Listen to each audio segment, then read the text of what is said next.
இதை கண்ட வேகத்தில் நம்மளும் கோலத்தில் படைத்திட்டாலும்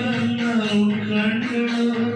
காற்றில் அசைந்து வரும் அந்த வரத்துக்கு கால்கள் முளைத்தணிந்து நடை போட்டார் ஜதி